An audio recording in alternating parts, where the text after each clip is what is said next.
嗨，大家好，我们又来了耐森频道。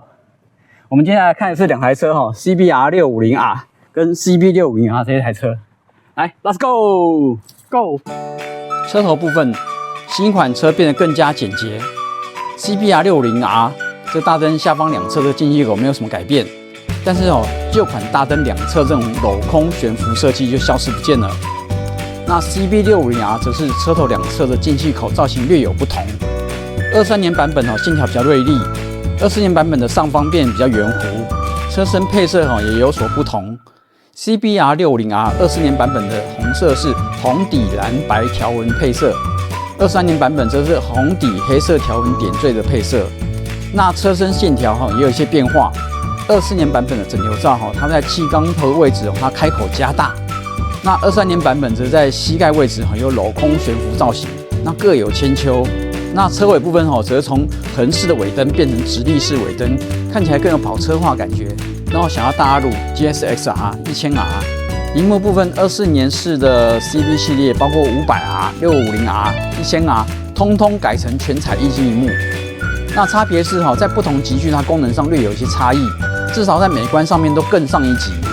那至于把手开关的部分这个24年版本左把手开关多了小型十字键的功能，用来操作萤幕的各项功能。那另外远近开关也变成像 CB750R 那样的食指拨杆操作。原本的双闪灯移到右边了，右把手开关原本的起火开关变成新款的和启动按键整合在一起。新款的排挡箱如果选用 E-Clutch 版本，在齿轮箱部分会突出一块电子离合器的模组。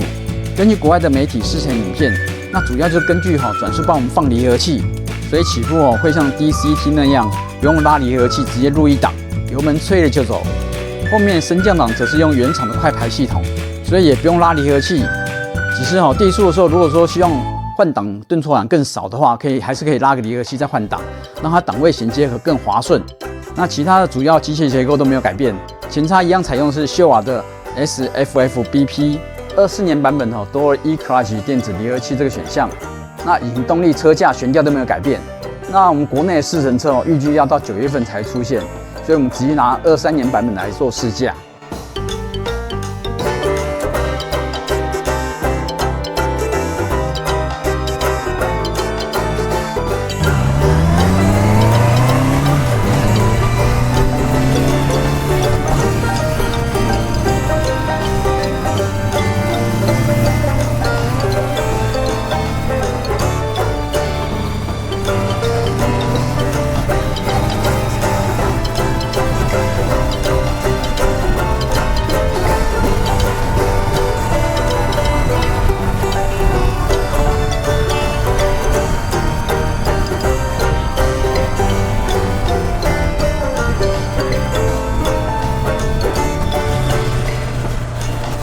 我已经很久没有骑这个本田的4缸车了。那我最早的新手第2台的重机就是本田的黑鸟1001 CBR 1001 XX XS。我已经很久没有骑这么低趴的车。那其实感觉它是还不错啦。我双脚几乎可以平踩，那一脚踩平的话，另外一脚大概是踩一半，踩50%。那对我们骑重机来说，这样已经算是非常亲民，算非常轻松。然后车重也没有到很重，在209公斤，那不到210。那它最大特色就这个4缸车这个声浪，好听漂亮，听起来就是重机，跟西西数没关。那跨上去感觉第一个就是要双腿要夹紧，你上半身出力就可以不用那么多，会比较轻松一点。包括你上半身体重压在双手上面会比较辛苦一点。4缸车最怕低转没力啊。本田这款4缸650引擎调得相当不错，低转线性相当容易上手，不会过于暴冲，也不会没力。即使在市区这种走走停停路段它也是给你这种轻松驾驭的感觉。那一般骑乘4-5千转就很够用了，转速一旦超过5000转，后面拉转相当迅速，直接延伸到10000转。毕竟这是从CBR 600R 跑车引擎调教过来的。你看那个跑车看那么多，MotoGP 看那么多，还不如自己直接上车骑，这种感觉就是你在骑这种 MotoGP 感觉。四缸车那种声浪非常刺激，很舒服。那另外就是这个它重心比较偏前面，所以你在过弯的时候其实很轻松。那你可以感觉到这台车是属于比较偏短轴距。那以短轴距在这种重机来说你在过弯就很方便很轻松，不用压那么深，你弯就过去很轻松。那以前4缸车的曲轴过弯会产生那个陀螺效应的关系，需要压比较用力才能过弯。那可是这台车没那么明显。在骑姿这方面这台车比较偏向于街车和仿赛车之间的这种骑姿，所以你把手压一下，或者是你重心稍微偏一下，车就弯过去了。所以感觉起来过弯应该是比这个 CB750这种车还要更犀利一点。那另外它后轮比较宽180的后胎你可以放心压。那只是说我们今天这条路毕竟是一般山路，我们没有压很快因为避免说对面有什么车啊、有状况啊，来不及反应。那另外4缸车不用讲，它的声音非常好听，进档退档都是那种咻咻咻的声音。所以一般我们新手进阶到这个重机来说很多选第一台车就是干脆选这个 CB650R 或者 CBR650R 这种车，轻松好骑，没什么压力。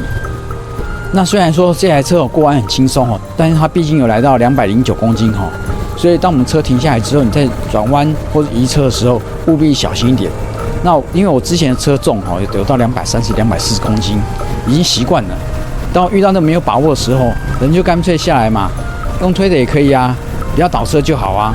那这一点大家要习惯一下，因为还是有些新手不小心去这样倒车实在很可惜啊。其实骑重机没那么难，只是说大家要小心一点，大家要习惯它这种方式。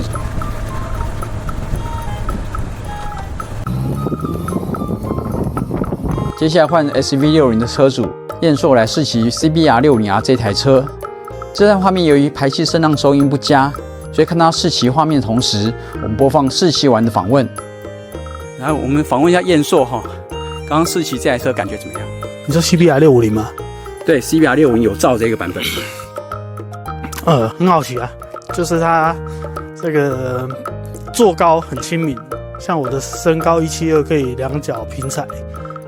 这个是重机里面我的身高可以平踩的这种仿赛机种，我看目前我骑过就这一台，它连那个 R15我都踩不到，我都没办法平踩。这台那个650我可以平踩，所以我觉得它的坐高很亲民，所以它操控上对我来讲就没有负担那么重。然后它的虽然说它是仿赛，可是它的那个手把也没有到很低，是介于这个旅跑车跟街车的那种，我感觉大概是这样的高度，所以其实骑起来也还没有那么趴，所以感觉还蛮舒服的。然后这台车它的低扭很够用，所以不用特地拉高转速。刚一般的山路大概4000转，其实应付4000转，然后大概2到3档，我发现它的那个扭力峰值就很好骑了。对，我觉得它的马力就很够用，然后它的压弯也是非常的稳定，不愧是这台中级距的本田仿赛，真的很棒。那如果说你拿另外一台车比较的话嘞，上次的那个 CB750也是属于压弯很厉害的车。没有啦，这个是60啊，绝对是大胜。对啊，很轻松对，这台车很好骑。山路的时候，你除了觉得压弯比较很轻松之外，还有什么感觉呢？我觉得就是它的档位也是很清楚，然后它的那个加速啊，就是其实还蛮线性的，就是不会有那种爆冲的感觉，就是突然就是你油门可能转大力一点，它也不会就是像有些车种它马力很大一样，跟它很大，可是它就是会有那种爆冲的感觉，会有那种突兀的感觉。对，这台不会，这台感觉是，所以这台车我觉得各方面的表现都非常的，对我来讲我觉得非常的满意。不愧是它中级距销售之王。对，真的又帅啊，外观又漂亮。对啊，所以这个我觉得年轻人一定，我觉得如果要骑仿赛的话，想要跳红牌，我觉得这台绝对是首选，不二选择。对，我觉得它非常好骑。谢谢。接下来换试乘这个 CB650R 这台车。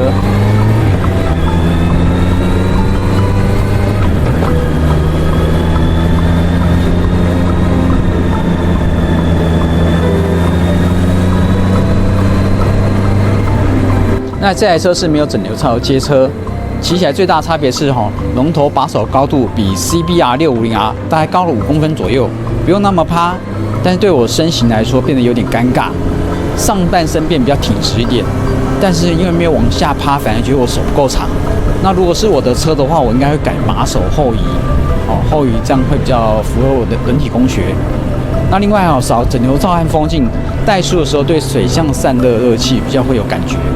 那 CBR650这种有整流罩的话，它是有速度之后，热气还从整流罩里面吹出来，然后吹到膝盖。那有好有坏啦。好处是街车版的散热比较好，里面线组老化不会那么快。那缺点就是常常会感觉到水箱散热的热气。那再来就是没有风镜，在跑高速的时候，胸口撞风会非常明显。那这时候最好再找个匹配的风镜来安装。其他部分的机械结构和 CBR650R 相同，那我们在这边就不重复赘述了。欢迎愿意提供车辆试驾厂商和我联络，这是我的 email。